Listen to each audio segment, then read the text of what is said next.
रासायनिक बंध यानी केमिकल बॉन्ड्स के अंतर्गत हम पढ़ने वाले हैं रासायनिक बंधों के प्रकार, टाइप्स ऑफ केमिकल बॉन्ड्स, अंतःअणुक बल अथवा प्रबल बंध, इंट्रामॉलिक्यूलर फोर्सेस और स्ट्रॉन्ग बॉन्ड्स। पहला है विद्युत संयोजी बंध अथवा आयनिक बंध।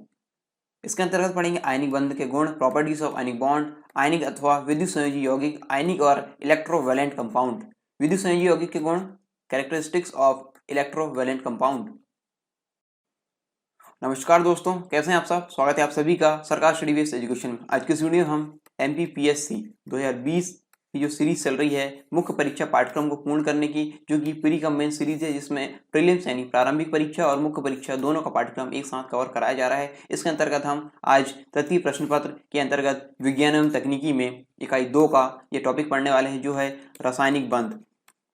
रासायनिक बंध यानी केमिकल बॉन्ड्स, ये टॉपिक हम अभी डिस्कस करने वाले हैं। इससे पहले मैं आपको बता दूं, इकाई 2 के अंतर्गत संयोजकता, संरचना, जो परमाणु संबंधित है, ये टॉपिक कवर कराए जा चुके हैं। पदार्थ, धातुएं और अधातुएं, आवर्त सारणी और आवर्तता, ये टॉपिक कंप्लीट हो चुके हैं। तत्व यौगिक मिश्रण और इससे सारे जो टॉपिक है ये सारे हम कंप्लीट कर चुके हैं। इससे पहले इकाई 1 भी हम यानी फिजिक्स यानी भौतिकी के जो पोर्शन है वो हम कंप्लीट कर चुके हैं। कार्य, बल, ऊर्जा, गति, वेग, त्वरण, इकाई और माप, ध्वनि, विद्युत, चुंबक, प्रकाश और ऊष्मा, ये सारे टॉपिक कवर कराए जा चुके हैं। यदि आप इन टॉपिक्स को देखना चाहते हैं, अपना पाठ्यक्रम पूरा करना चाहते हैं, तो डिस्क्रिप्शन बॉक्स में आप जो वीडियो देख रहे हैं उसके नीचे डिस्क्रिप्शन बॉक्स है, वहाँ पर डिस्क्रिप्शन बॉक्स में इन सारे लेक्चर्स की लिंक दे दी गई है। ठीक है, यानी प्लेलिस्ट की लिंक दे दी गई है। प्लेलिस्ट की लिंक दे दी गई है, आप इस प्लेलिस्ट की लिंक से इन सारे लेक्चर्स को देख सकते हैं और अपने जो पाठ्यक्रम है एमपीपीएससी 2020 का मुख्य परीक्षा और जो प्रारंभिक परीक्षा से संबंधित है वो आप आसानी से कवर कर सकते हैं।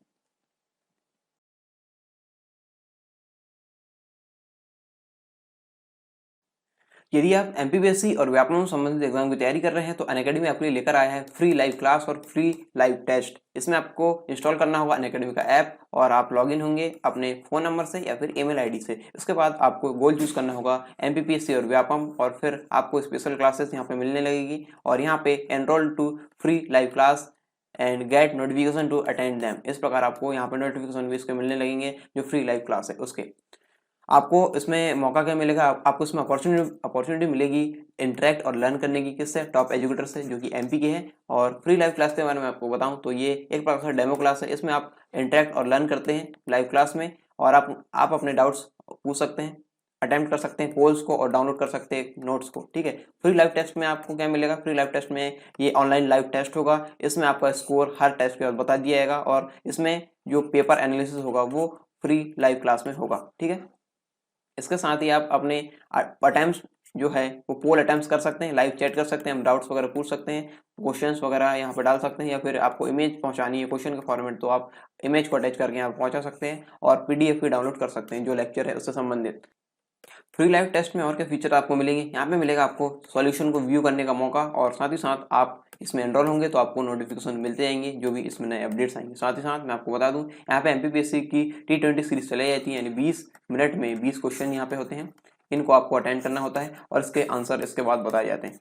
और इस प्रकार यहाँ पे और जो एग्जामिनेशन है जैसे MPPSC, MP police constable, MP SI और एमपी जेल प्रहरी, इससे संबंधित भी यहाँ पे टेस्ट सीरीज चलाई जाती है। फ्री क्लास और प्लस क्लास में क्या फर्क है? यहाँ पे syllabus, practice test, PDF notes और डाउट सॉल्यूशन यहाँ पे लिमिटेड हो जाते हैं और यहाँ पे यदि आप इसका प्लस सब्सक्रिप्शन लेंगे तो यहाँ पे ये सारी चीज़ें आपको अनलिमिटेड मिलेगी। और अभी करंट अफेयर्स मैगजीन यहाँ पे लाई जा रही है अनअकैडमी के द्वारा, इसका नाम है वर्चस्व और ये आपको मिलेगी प्लस सब्सक्रिप्शन के साथ। और साथ ही साथ ये मिल रहा है प्रैक्टिस क्वेश्चन सेक्शन, ये अभी जो नया फीचर है इसके अंतर्गत वो मिल रहा है। और ये आपके पसंदीदा बैच आप चुन सकते हैं, जिस भी बैच में आपको एनरोल होना है। ये आपके बहुत सारे बैच यहाँ पे दिए गए हैं जिससे जिससे आपको एनरोल होना आप हो सकते हैं। ठीक है, और यदि आपको इन प्लस सब्सक्रिप्शन में डिस्काउंट चाहिए तो आपको प्रोमो कोड यूज़ करना होगा सरकार10। सरकार10 प्रोमो कोड यूज़ कीजिए और अपना जो डिस्काउंट है वो यहाँ पे लीजिए और अपना सब्सक्रिप्शन या एनरोलमेंट है वो यहाँ पे सुनिश्चित कीजिए।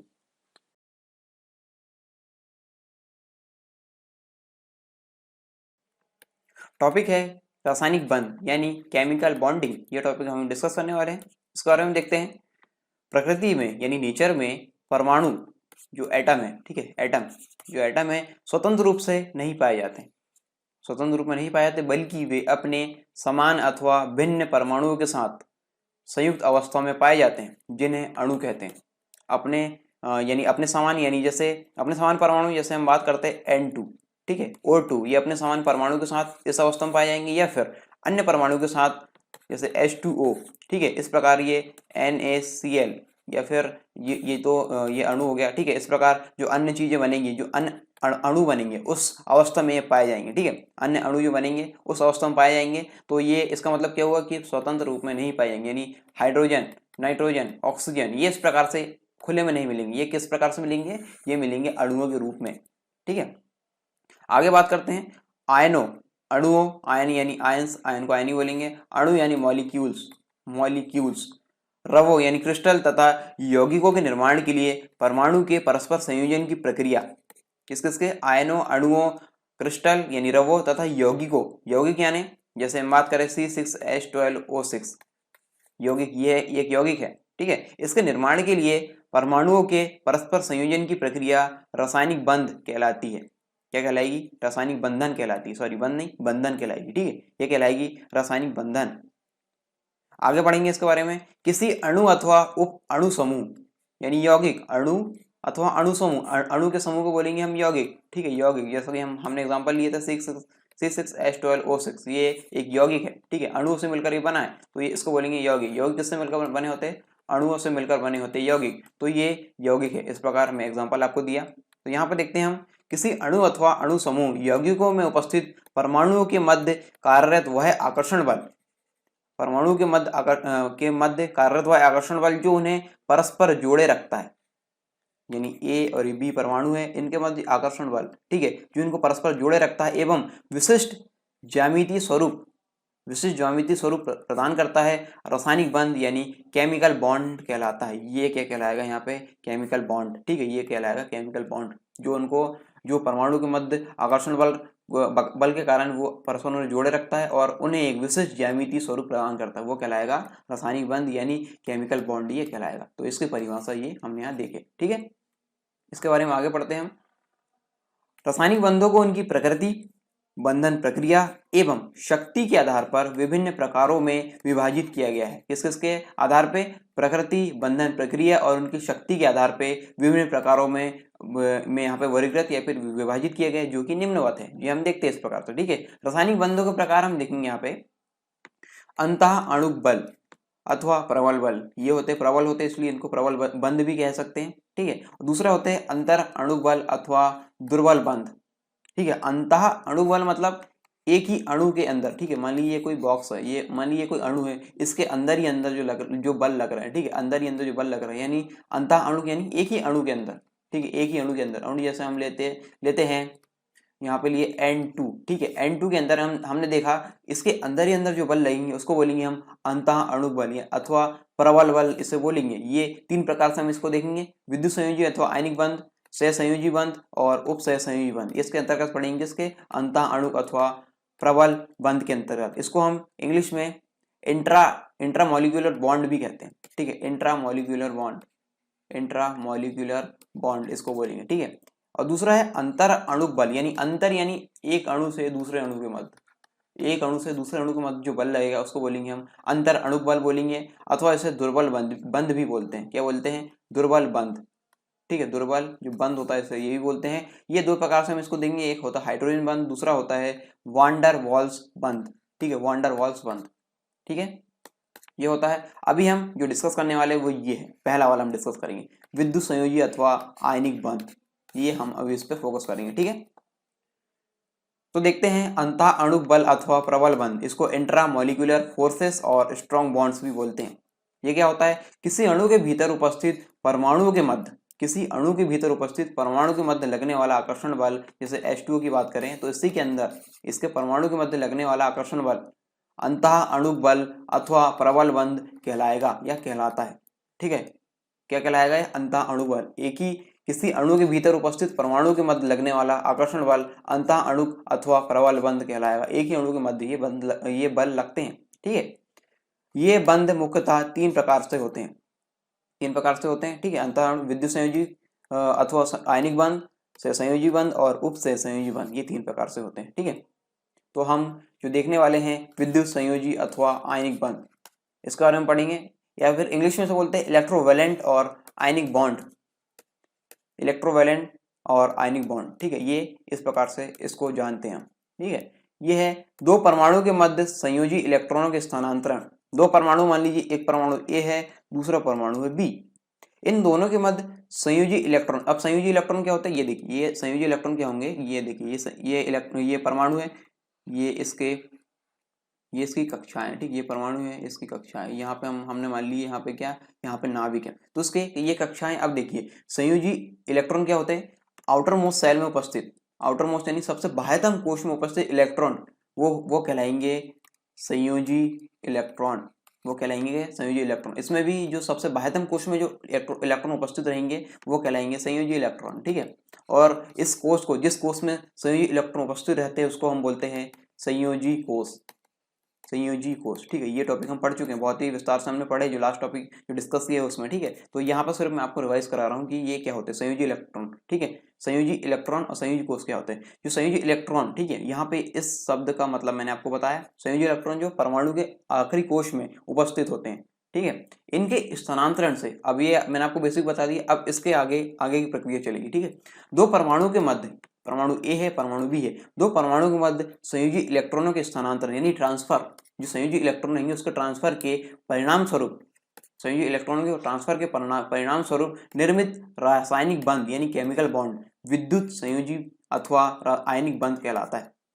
क्या कहलाएगा, रासायनिक बंध, विद्युत संयोजी अथवा आयनिक बंध कहलाएगा। कौन सा, दो परमाणु के में संयोजी इलेक्ट्रॉनों के स्थानांतरण के परिणाम स्वरूप जो निर्मित होता है रासायनिक बंध, वो कहलाएगा विद्युत संयोजी अथवा आयनिक बंध, ठीक है। इसकी परिभाषा आपको समझ में आ गई। यहाँ पे जो संयोजी इलेक्ट्रॉन रहेंगे वो एक परमाणु से दूसरे परमाणु में जाते हैं यानी ट्रांसफर होते हैं, यानी स्थानांतरित होते हैं, अपने एक स्थान से दूसरे स्थान पे आते हैं, तो इसको बोलेंगे स्थानांतरण यानी ट्रांसफर। इसके परिणाम स्वरूप जो बंध बनेगा, रासायनिक बंध बनेगा, उसको हम बोलेंगे क्या, विद्युत संयोजी अथवा आयनिक बंध। आई होप आपको डेफिनेशन आसानी से समझ में आ गई होगी, ठीक है। बहुत ही बेसिक तरीके से मैंने आपको बताया यहाँ पे। यदि फिर भी ना आए तो आप कमेंट बॉक्स में कमेंट करके पूछ सकते हैं, ठीक है। आगे बढ़ते हैं हम इसके बारे में। इलेक्ट्रॉन स्थानांतरण के कारण दोनों परमाणुओं परस्पर विपरीत आवेशित आयनों यानी अपोजिटली चार्ज्ड आयन में परिवर्तित हो जाते हैं। यहाँ देखिए, ये परमाणु ए है, परमाणु बी है, ठीक है। मैं बहुत ही बेसिक एग्जांपल ले रहा हूँ, यहाँ पे किसी भी पर्टिकुलर परमाणु को मैं यहाँ पे नहीं बता रहा हूँ, क्योंकि यहाँ पे थोड़ी सी परेशानी हो सकती है। जब हम इसके आगे पढ़ेंगे ना तो वहाँ पे आपको परमाणु के एग्जाम्पल सहित मैं बताऊंगा, ठीक है। लेकिन यहाँ पे एक बेसिक तौर पर मैं समझ रहा हूँ कि हम सामान्य विज्ञान पढ़ रहे हैं, तो यहाँ पे एक बेसिक नॉलेज आपको बता दी जाए, ताकि आप जो हम अगले टॉपिक्स में जाएंगे तो यहाँ पे एग्जाम्पल पढ़ेंगे तो आपको आसानी से समझ में आए, ठीक है। तो यहाँ पे ये दो परमाणु ए, परमाणु बी, ठीक है, इन दोनों में क्या हुआ, संयोजी इलेक्ट्रॉनों का स्थानांतरण हुआ। अब स्थानांतरण हुआ तो स्थानांतरण में क्या होगा, या तो एक देगा, ये दूसरा लेगा, ठीक है, एक दाता होगा या फिर एक दाता होगा और दूसरा क्या होगा, ग्राही होगा, ठीक है, या फिर दूसरा दाता होगा, पहला ग्राही होगा। ये कंडीशन होगी। जब ट्रांसफर हो रहा है तो ऐसे ही होगा ना कि एक से दूसरे में आएगा, दूसरे से पहले में आएगा। दो कंडीशन हो गई, दाता होगा या ग्राही होगा, ठीक है, दो कंडीशन हो गई यहाँ पे। अब देखिए, जब दो कंडीशन बनी तो यहाँ पे ध्यान देना, इलेक्ट्रॉन का त्याग करने वाला जो परमाणु है वो धनायन इलेक्ट्रॉन का त्याग, मान लीजिए इसने किया, ए ने किया, इलेक्ट्रॉन का त्याग किया, ए ने इलेक्ट्रॉन का त्याग, ए परमाणु ने इलेक्ट्रॉन का त्याग किया, तो इलेक्ट्रॉन का त्याग करने वाला परमाणु धनायन तथा इलेक्ट्रॉन ग्रहण करने वाला परमाणु ऋणायन कहलाता है। मान लीजिए बी ने ग्रहण किया, बी परमाणु ने इलेक्ट्रॉन ग्रहण किया, तो वो कहलाएगा ऋणायन, परमाणु क्या कहलाएगा, ऋणायन, ठीक है। ये जो दे रहा है वो कहलाएगा धनायन और जो ले रहा है जो परमाणु वो कहलाएगा ऋण आयन। तो ये शब्दावली आई होप आपको समझ में आ गया होगा, ठीक है। धनायन कैसे होता है और ऋणायन कब होता है, ठीक है। इन विपरीत आयनों के मध्य एक प्रबल आकर्षण बल, जो ये विपरीत आयन बने ना, ठीक है, एक दिया एक ने लिया, इलेक्ट्रॉन, संयोजी इलेक्ट्रॉन देना और लेना। इसके बाद इन विपरीत आयनों के मध्य, ठीक है, इसके बाद जो है इन विपरीत आयनों के मध्य प्रबल आकर्षण बल यानी स्ट्रॉन्ग एट्रैक्टिव फोर्स कार्य करता है। इन दोनों आयनों के मध्य क्या करेगा, जो विपरीत आयन है उनके मध्य एक प्रबल आकर्षण बल यानी स्ट्रॉन्ग एट्रैक्टिव फोर्स कार्य करता है, जिसे हम विद्युत संयोजी अथवा आयनिक बंध बोलेंगे। आयनों के कारण बन रहा है, ठीक है, आयनों के कारण बन रहा है, इसलिए हम क्या बोलेंगे, इसे विद्युत संयोजी अथवा क्या बोलेंगे, आयनिक बंध इसे बोलेंगे, विद्युत संयोजी अथवा आयनिक बंध इसे बोलेंगे। तो ये जो बॉन्ड बनेंगे इनके बीच में, जो आयनों के मध्य जो बॉन्ड बनेंगे इसको बोलेंगे विद्युत संयोजी अथवा आयनिक बंध। ठीक है, आई होप आपको समझ में आ रहा होगा। यदि नहीं समझ आ रहा फिर से बोल रहा हूँ आपको, कमेंट बॉक्स में कमेंट करके बताएं ताकि मैं और इसको सिंप्लीफाई करके आपको बता सकूँ। मैं समझ रहा हूँ कि इतना सिंप्लीफाई आपके लिए बहुत ही ठीक रहेगा, क्योंकि आप कम से कम 10 तक तो जो 10 तक जो है रसायन विज्ञान तो हम पढ़ते हैं, यानी सामान्य विज्ञान तो हम पढ़ते हैं, तो इतने टॉपिक आपको थोड़े बहुत पता होंगे। तो उसके बाद मैं यहाँ पे आपको बता रहा हूँ, लेकिन फिर भी आपको समझ में ना आए तो आप कमेंट बॉक्स में कमेंट करके पूछ सकते हैं, मैं आपको और सिंप्लीफाई करके इसको बता सकता हूँ। ठीक है, आगे बढ़ते हैं। हम जो आयनिक बंध होते हैं उनके गुण, ठीक है, प्रॉपर्टीज ऑफ आयनिक बॉन्ड, इनके गुण हम पढ़ेंगे।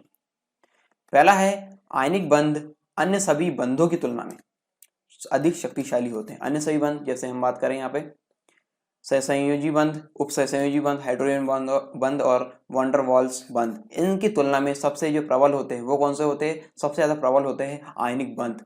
ठीक है, आयनिक या विद्युत संयोजी बंध ये सबसे अधिक प्रबल होते हैं या सबसे अधिक शक्तिशाली होते हैं। ठीक है, इसलिए इन बंध को क्या बोलेंगे? प्रबल बंध भी बोलते हैं। ठीक है, दूसरा है इनमें आवेशित परमाणु अर्थात आयनों की उपस्थिति के कारण, आयनों की उपस्थिति के कारण ये उचित माध्यम में सर्वाधिक क्रियाशील होते हैं। आयनों की उपस्थिति के कारण उचित माध्यम में सर्वाधिक क्रियाशील होंगे। तीसरा पॉइंट हम देखते हैं यहाँ पे, आयनिक बंध से जुड़े अणुओं का गलनांक एवं क्वथनांक, melting and boiling point. Melting and boiling point I hope आपको पता होगा, पता है या नहीं है, मैं आपको बता देता हूँ। जैसे पानी का एग्जाम्पल लेते हैं, ठीक है, बहुत ही बेसिक एग्जाम्पल लेते हैं हम पानी का। ठीक है, पानी के एग्जाम्पल से मैं आपको समझाता हूँ।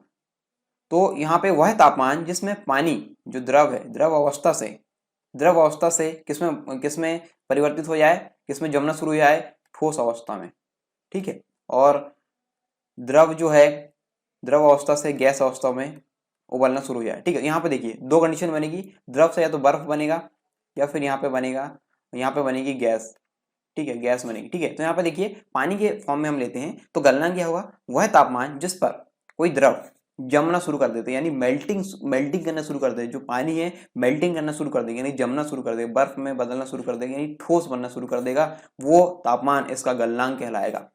ठीक है, और क्वथनांक की बात करें, क्वथनांक क्या होगा पानी के संदर्भ में? तो पानी के संदर्भ में हम यहाँ पे हम देखते हैं वह तापमान जिस पर कोई द्रव, यानी हम यहाँ पे देखेंगे जो पानी है उबलना शुरू कर दे, उबलेगा, फिर ये बनेगा क्या? वेपर बनेगा, फिर क्या? वेपर में फिर ये गैस फॉर्म में जाएगा ऊपर। ठीक है, तो वह तापमान जिस पर कोई द्रव या फिर जो पानी के संदर्भ में ले रहा है, पानी उबलना शुरू कर दे, वह ताप क्या कहलाएगा? इसका क्वथनांक कहलाएगा। किसका? पानी का। ठीक है, इसका क्वथनांक कहलाएगा। ठीक है, गलनांक और क्वथनांक में आप आयोग जो अंडरस्टैंडिंग हो वो समझ गए होंगे, जो बहुत ही बेसिक जानकारी। ठीक है, तो यहाँ पे गलनांक क्वथनांक यानी मेल्टिंग एंड बॉइलिंग पॉइंट जो होते हैं बहुत उच्च होते हैं। किसमें? आयनिक बंध से जुड़े अणुओं में। ठीक है, आयनिक बंध से जुड़े अणुओं में गलनांक और क्वथनांक बहुत उच्च होते हैं, यानी गलाने के लिए बहुत बहुत कम तापमान की आवश्यकता होगी, गलाने की बहुत कम तापमान की आवश्यकता है, और उबालने के लिए बहुत ज्यादा तापमान की आवश्यकता है, यानी ये दोनों ही उच्च होते हैं। ठीक है, आगे बढ़ते हैं। आयनों की उपस्थिति के कारण यानी प्लस और माइनस, धन आयन और ऋण आयन की उपस्थिति के कारण आयनिक बंध से जुड़े अणु जलीय विलयन यानी एक्वास सॉल्यूशन में अथवा पिघली हुई अवस्था यानी मॉल्टन स्टेज में विद्युत के सुचालक होते हैं। पिघली अवस्था में विद्युत सुचालक में जैसे हम बात करते हैं NaCl एक बहुत ही अच्छा विद्युत अपघट्य यहाँ पे हम देख सकते हैं एग्जांपल के तौर पे। तो ये जब जलीय अवस्था में होता है तो ये विद्युत के सुचालक होते हैं। ठीक है, जो आयनिक बंध ये हम यहाँ पे इसके अंतर्गत इसकी प्रॉपर्टी हम देख चुके हैं। ठीक है, आयनिक बंध के अंतर्गत। अब आयनिक बंध अथवा विद्युत संयोजी यौगिक यानी आयनिक और इलेक्ट्रोवैलेंट कंपाउंड। ठीक है, ये हम देखते हैं इलेक्ट्रोवैलेंट कंपाउंड क्या होते हैं? विद्युत संयोजी अथवा आयनिक बंध द्वारा जुड़े हुए आयनों से निर्मित यौगिक आयनिक अथवा विद्युत संयोजी यौगिक कहलाते हैं। ठीक है, किस किस से बने जो यौगिक वो क्या कहलाएंगे? विद्युत संयोजी यौगिक कहलाएंगे। कब कहलाएंगे? जो विद्युत संयोजी अथवा आयनिक बंध द्वारा जुड़े हुए आयनों से निर्मित यौगिक आयनिक अथवा विद्युत संयोजी यौगिक कहलाते हैं या कहलाएंगे। ठीक है, हम देखते हैं यहाँ पे जैसे एग्जांपल हम देखते हैं विद्युत संयोजी यौगिक को या आयनिक यौगिक को। तो यहाँ पे हम देखेंगे प्रमुख विद्युत संयोजी यौगिक यहाँ पे इस प्रकार दिए गए इस चार्ट में। विद्युत संयोजी यौगिक यहाँ पे दिए गए इस वाले कॉलम में सूत्र इसका दिया गया है और संगठक आयन यहाँ पे दिए गए। हम एक एक करके हम देखेंगे। यहाँ पे सोडियम क्लोराइड यानी NaCl जो हम नमक यूज करते हैं। ठीक है, नमक तो ये होता है संयोजी यौगिक, विद्युत संयोजी यौगिक होता है। NaCl, इसके संघटक आयन होते हैं Na+ और Cl-। ठीक है, Na+ और Cl-। यहाँ पे Na+ हो गया धनायन हो जाएगा और Cl- हो गया क्या, ऋणायन, ऋण आयन। ठीक है, इस प्रकार ये हो गया। पोटेशियम क्लोराइड यानी KCl, K+Cl-, यहाँ पे इस प्रकार इसके संघटक आयन होंगे। ठीक है, K+ यहाँ पे धनायन होगा, Cl यहाँ पे होगा ऋणायन। अमोनियम क्लोराइड NH4Cl, यहाँ पे NH4+ होगा धनायन, Cl- होगा यहाँ पे ऋणायन। मैग्नीशियम क्लोराइड MgCl2, यहाँ पे Mg+2 यहाँ पे होगा धनायन और Cl होगा यहाँ पे ऋणायन, Cl- होगा ऋणायन। कैल्शियम क्लोराइड CaCl2 यानी Ca+2 या 2+ इसको बोल सकते हैं, या फिर Cl-, ये हो गया ऋणायन। एल्यूमिनियम ऑक्साइड Al2O3, Al3+ या Al+3 और यहाँ पे हो गया O2-, O-2 या O2-, ये हो गया। तो यहाँ पे ये हो गया ऋणायन और ये हो गया धनायन Al+3। Sodium hydroxide NaOH, Na+OH-, इस प्रकार ये है। और कॉपर सल्फेट CuSO4, Cu+2 और SO4-2, इस प्रकार ये धन आयन और ऋणायन है यहाँ पे। ठीक है, कैल्शियम नाइट्रेट, कैल्शियम यहाँ पे CaNO3 ट्वाइस और यहाँ पे हो गया Ca+2, यहाँ पे धनायन होगा और NO3- यहाँ पे हो गया ऋणायन। तो इस प्रकार ये हम देख चुके हैं क्या, विद्युत संयोजी यौगिक या फिर आयनिक यौगिक की जो प्रमुख विद्युत संयोजी यौगिक है उसके एग्जाम्पल। ठीक है, और उसके संघटक आयन यहाँ पे हम डिस्कस कर चुके हैं। आगे बढ़े, जो विद्युत संयोजी यौगिक रहते हैं उनके गुण के बारे में बात करते हैं, यानी कैरेक्टरिस्टिक्स ऑफ इलेक्ट्रोवैलेंट कंपाउंड। ठीक है, पहला गुण जो है या फिर जो कैरेक्टरिस्टिक्स है वो ये है, विद्युत संयोजी यौगिक रवेदार संरचना यानी क्रिस्टलाइन स्ट्रक्चर वाले होते हैं। रवेदार संरचना यानी क्रिस्टलाइन स्ट्रक्चर वाले होते हैं, जिनमें धनायन यानी कैटायन, धनायन को इंग्लिश में बोलते हैं कैटायन, और ऋणायन यानी बोलते हैं एनायन, एक नियत क्रम में व्यवस्थित होते हैं। क्या होते हैं, एक नियत क्रम में व्यवस्थित होते हैं, जो धनायन और ऋणायन होता है। इस वाले एग्जांपल में देखिए, इस वाले चित्र में देखिए, ये है नॉन क्रिस्टलाइन स्ट्रक्चर यानी अक्रिस्टलीय संरचना। ठीक है, यहाँ पे क्रम एक निश्चित नहीं है। ठीक है, कोई भी क्रम में यहाँ पे जमे हुए हैं, लेकिन यहाँ पे क्रिस्टलाइन स्ट्रक्चर में हम देखेंगे तो यहाँ पे जो धनायन और ऋणायन जो है एक इनकी संरचना एक निश्चित क्रम में जमी हुई। ठीक है, यहाँ पे देखिए इस वाले चित्र में आप देखें 3D में, आप ये 2D में था, ये 3D में आप देखेंगे तो यहाँ पे आपको और अच्छे समझ में आएगा। यहाँ पे धन आयन और ऋणायन जो है वो एक नियमित क्रम व्यवस्था में जमे हुए हैं। यहाँ पे मान लीजिए ये जो हरा वाला है, ठीक है, हरा वाला धनायन है और ये कौन सा है, भट्टा कलर, पर्पल इंग्लिश में बोलते हैं इसको शायद, है ना, भट्टा कलर इसको बोलेंगे। ठीक है, तो यहाँ पे हो गया ऋणायन। तो यहाँ पे जो धन आयन और जो ऋण आयन है, इन दोनों का जो क्रम है एक नियमित क्रम में व्यवस्थित है। ठीक है, ये होती है क्रिस्टलीय संरचना, रवेदार संरचना या फिर क्रिस्टलीय संरचना, जो दर्शाते हैं कौन से, विद्युत संयोजी यौगिक के दर्शाते हैं। ठीक है, जैसे हम बात करें NaCl की, तो ये क्रिस्टल के फॉर्म में हमें प्राप्त होता है, क्रिस्टल के फॉर्म में। ठीक है, एग्जाम्पल इसका होगा, क्रिस्टल के फॉर्म में हमें प्राप्त होगा, क्रिस्टल के फॉर्म में। ठीक है, अगला हम देखते हैं, ये यौगिक सामान्यतः कठोर यानी हार्ड होते हैं, आयनिक आवेश यानी आयनिक चार्ज में वृद्धि के साथ साथ तथा आयनों के मध्य दूरी कम होने के साथ इनकी कठोरता में वृद्धि होती है। किस किस कंडीशन में इनकी यहाँ पे वृद्धि होगी, देखिए, ये सामान्य तौर पे तो हार्ड होते हैं यानी कठोर होते हैं, लेकिन आयनिक आवेश यानी आयनिक चार्ज में वृद्धि के साथ, आयनिक आवेश यानी आयनिक चार्ज यानी आयनिक आवेश, हिंदी में बोलेंगे इसको, आयनिक आवेश में वृद्धि के साथ तथा आयनों के मध्य दूरी कम होने, आयन ये आयन है, ठीक है, ये प्लस आयन और ये हो गया यहाँ मान लीजिए माइनस आयन। ठीक है, यहाँ पे इनके मध्य दूरी यदि कम होगी, इनके मध्य दूरी कम होने के साथ इनकी कठोरता में वृद्धि होती है। ये पास आएंगे तो इनके कठोर होंगे, जो आयन है वो पास आएंगे तो इनकी कठोरता में क्या होगी, वृद्धि होगी। ठीक है, अगला जो कैरेक्टरिस्टिक्स है वो देखते हैं हम यहाँ पे। तो ये यौगिक ध्रुवीय विलायक जैसे, तो जैसे जल, जैसे ये यौगिक ध्रुवीय विलायक को जैसे पोलर सॉल्वेंट जैसे जल और अमोनिया आदि विलय होते हैं, तथा अध्रुवीय विलायक नॉन पोलर सॉल्वेंट जैसे बेंजीन, ईथर, एल्कोहल आदि में ये अविलय होते हैं। क्या होते हैं, अविलय। ठीक है, आगे बढ़ते हैं। इसका प्रबल आयनिक बंधों को तोड़ने के लिए अधिक ऊर्जा की आवश्यकता होती है। जो जो जो बंध है, जो प्रबल है, ठीक है, प्रबल आयनिक बंध है, मजबूत है, तो उसको तोड़ने के लिए भी अधिक ऊर्जा की आवश्यकता होगी। इसलिए विद्युत संयोजी यौगिकों के गलनांक एवं क्वथनांक, इनके जो गलनांक और क्वथनांक यानी मेल्टिंग एंड बॉइलिंग पॉइंट जो होते हैं वो उच्च होते हैं। इसलिए इनके गलनांक और क्वथनांक क्या होता है, उच्च होता है, क्योंकि इनके मध्य बंधों को तोड़ने के लिए अधिक ऊर्जा की आवश्यकता होती है। ठीक है,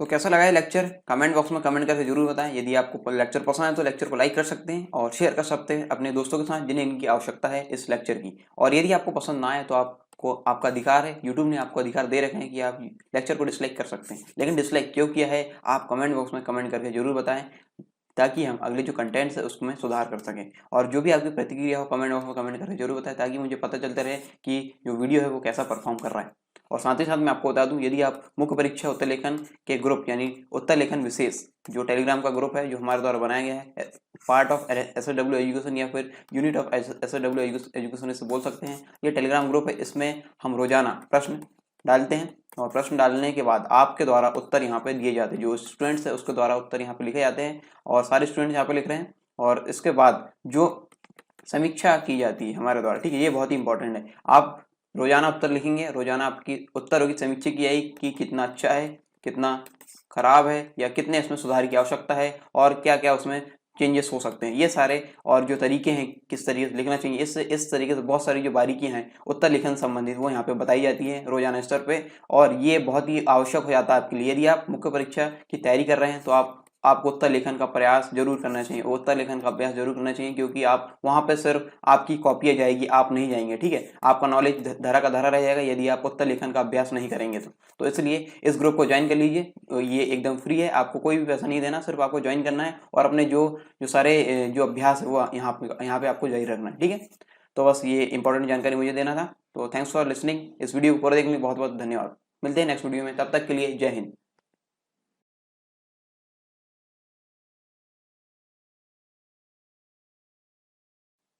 यदि आप एमपीपीएससी और व्यापमं संबंधित एग्जाम की तैयारी कर रहे हैं तो अनअकैडमी आपके लिए लेकर आया है फ्री लाइव क्लास और फ्री लाइव टेस्ट। इसमें आपको इंस्टॉल करना होगा अनअकैडमी का ऐप और आप लॉगिन होंगे अपने फोन नंबर से या फिर ईमेल आईडी से। इसके बाद आपको गोल चूज करना होगा एमपीपीएससी और व्यापम, और फिर आपको स्पेशल क्लासेस यहाँ पे मिलने लगेगी और यहाँ पे enroll to free live class and get notification to attend them. इस प्रकार आपको यहाँ पे नोटिफिकेशन भी इसके मिलने लगेंगे जो फ्री लाइव क्लास है उसके। आपको इसमें मौका क्या मिलेगा, आपको इसमें अपॉर्चुनिटी मिलेगी इंटरेक्ट और लर्न करने की, किससे, टॉप एजुकेटर से जो कि एमपी के हैं। और फ्री लाइव क्लास के बारे में आपको बताऊं तो ये एक प्रकार से डेमो क्लास है, इसमें आप इंटरेक्ट और लर्न करते हैं लाइव क्लास में और आप अपने डाउट्स पूछ सकते हैं, अटेम्प्ट कर सकते हैं पोल्स को और डाउनलोड कर सकते हैं नोट्स को। ठीक है, फ्री लाइव टेस्ट में आपको क्या मिलेगा, फ्री लाइव टेस्ट में ये ऑनलाइन लाइव टेस्ट होगा, इसमें आपका स्कोर हर टेस्ट के बाद बता दिया जाएगा और इसमें जो पेपर एनालिसिस होगा वो फ्री लाइव क्लास में होगा। ठीक है, इसके साथ ही आप अपने अटेम्प्ट्स जो है वो पोल अटेम्प्ट्स कर सकते हैं, लाइव चैट कर सकते हैं, हम डाउट्स वगैरह पूछ सकते हैं, क्वेश्चंस वगैरह यहाँ पे डाल सकते हैं, या फिर आपको इमेज पहुंचानी है क्वेश्चन के फॉर्मेट तो आप इमेज को अटैच करके यहाँ पहुंचा सकते हैं और पीडीएफ भी डाउनलोड कर सकते हैं जो लेक्चर है उससे संबंधित। फ्री लाइव टेस्ट में और क्या फीचर आपको मिलेंगे, यहाँ पे मिलेगा आपको सॉल्यूशन को व्यू करने का मौका और साथ ही साथ आप इसमें एनरोल होंगे तो आपको नोटिफिकेशन मिलते जाएंगे जो भी इसमें नए अपडेट्स आएंगे। साथ ही साथ मैं आपको बता दूं यहाँ पे एमपीपीएससी की T20 सीरीज चलाई जाती है, यानी 20 मिनट में 20 क्वेश्चन यहाँ पे होते हैं, इनको आपको अटेंड करना होता है और इसके आंसर इसके बाद बताए जाते हैं। और इस प्रकार यहाँ पे और जो एग्जामिनेशन है जैसे MPPSC, MP police constable, MP SI और एमपी जेल प्रहरी, इससे संबंधित भी यहाँ पे टेस्ट सीरीज चलाई जाती है। फ्री क्लास और प्लस क्लास में क्या फर्क है, यहाँ पे syllabus, practice test, PDF notes और डाउट सॉल्यूशन यहाँ पे लिमिटेड हो जाते हैं और यहाँ पे यदि आप इसका प्लस सब्सक्रिप्शन लेंगे तो यहाँ पे ये सारी चीज़ें आपको अनलिमिटेड मिलेगी। और अभी करंट अफेयर्स मैगजीन यहाँ पे लाई जा रही है अनअकैडमी के द्वारा, इसका नाम है वर्चस्व और ये आपको मिलेगी प्लस सब्सक्रिप्शन के साथ। और साथ ही साथ ये मिल रहा है प्रैक्टिस क्वेश्चन सेक्शन, ये अभी जो नया फीचर है इसके अंतर्गत वो मिल रहा है। और ये आपके पसंदीदा बैच आप चुन सकते हैं, जिस भी बैच में आपको एनरोल होना है, या आपके बहुत सारे बैच यहाँ पे दिए गए हैं जिससे आपको एनरोल होना आप हो सकते हैं। ठीक है, और यदि आपको इन प्लस सब्सक्रिप्शन में डिस्काउंट चाहिए तो आपको प्रोमो कोड यूज़ करना होगा सरकार10 प्रोमो कोड यूज़ कीजिए और अपना जो डिस्काउंट है वो यहाँ पे लीजिए और अपना सब्सक्रिप्शन या एनरोलमेंट है वो यहाँ पे सुनिश्चित कीजिए।